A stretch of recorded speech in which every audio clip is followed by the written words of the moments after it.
രാഹുൽ മാങ്കൂട്ടത്തിനെതിരെ രാഷ്ട്രീയ പകപോക്കലിന്റെ ഭാഗമായി കെട്ടിച്ചമച്ച കേസുകളിൽ സത്യം ജയിക്കുന്നു എന്നതിന്റെ വ്യക്തമായ തെളിവാണ് ഇപ്പോൾ ഹൈക്കോടതിയിൽ നിന്നും വന്നിരിക്കുന്ന ഈ വിധി. സർക്കാരിന്റെയും പോലീസിന്റെയും കടുത്ത എതിർപ്പുകളെ മറികടന്ന് ബഹുമാനപ്പെട്ട ഹൈക്കോടതി രാഹുലിന് മുൻകൂർ ജാമ്യം അനുവദിച്ചിരിക്കുകയാണ്.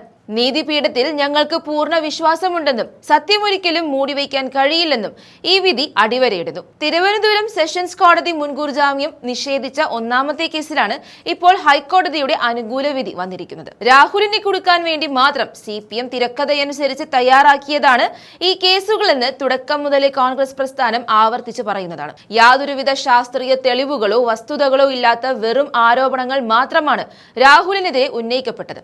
പ്രത്യേകിച്ച് നിർബന്ധിത ഗർഭചിത്രം പോലെയുള്ള ക്രൂരമായ ആരോപണങ്ങൾ ഉന്നയിച്ച് ഒരു യുവ നേതാവിന്റെ പൊതുജീവിതം തകർക്കാനാണ് രാഷ്ട്രീയ എതിരാളികൾ ശ്രമിച്ചത്. എന്നാൽ ഇത്തരം വാദങ്ങളിൽ കഴമ്പില്ലെന്ന് കോടതിയിൽ തെളിയിക്കാൻ രാഹുലിന്റെ അഭിഭാഷകർക്ക് സാധിച്ചു. തന്റെ സ്വകാര്യ വിവരങ്ങളും രാഷ്ട്രീയ പ്രവർത്തനങ്ങളുമായി ബന്ധപ്പെട്ട പ്രധാനപ്പെട്ട ചാറ്റുകളും അടങ്ങിയ മൊബൈൽ ഫോൺ പോലീസിന് വിട്ടുകൊടുക്കുന്നതിലെ ആശങ്ക രാഹുൽ കോടതിയെ അറിയിച്ചിരുന്നു. അത് ദുരുപയോഗം ചെയ്യപ്പെടാൻ സാധ്യതയുണ്ടെന്ന ബോധ്യം നമുക്കെല്ലാം ഉണ്ട്.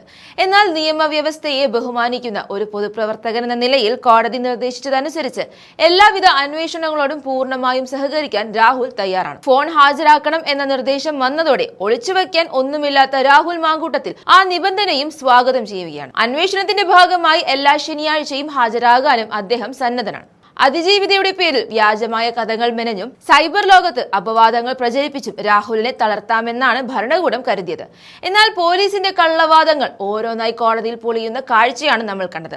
ഇതിനോടകം തന്നെ 3 കേസുകളിലും രാഹുലിന് മുൻകൂർ ജാമ്യം ലഭിച്ചു കഴിഞ്ഞു. ഇത് കേവലം രാഹുൽ എന്ന വ്യക്തിയുടെ വിജയമല്ല, മറിച്ച് ജനാധിപത്യപരമായി പോരാടുന്ന ഓരോ കോൺഗ്രസ് പ്രവർത്തകന്റെയും വിജയമാണ്. വരും ദിവസങ്ങളിൽ അന്വേഷണവുമായി രാഹുൽ മാങ്കൂട്ടത്തിൽ പൂർണ്ണമായും സഹകരിക്കും. ശാസ്ത്രീയ പരിശോധനകൾ പൂർത്തിയാകുമ്പോൾ ഈ ആരോപണങ്ങളെല്ലാം ചീട്ടുകൊട്ടാരം പോലെ തകർന്നടിയും. പോലീസിനെ ഉപയോഗിച്ച് രാഷ്ട്രീയ എതിരാളികളെ നിശബ്ദരാക്കാമെന്ന സർക്കാരിന്റെ വ്യാമോഹത്തിനുള്ള തിരിച്ചടിയാണ് വിധി. ഇനിയും ഉയർന്നു നിൽക്കുന്ന ശിരസ്സുമായി അചഞ്ചലമായ പോരാട്ട വീര്യവുമായി രാഹുൽ മാങ്കൂട്ടത്തിൽ നമുക്കൊപ്പം തന്നെ ഉണ്ടാകും.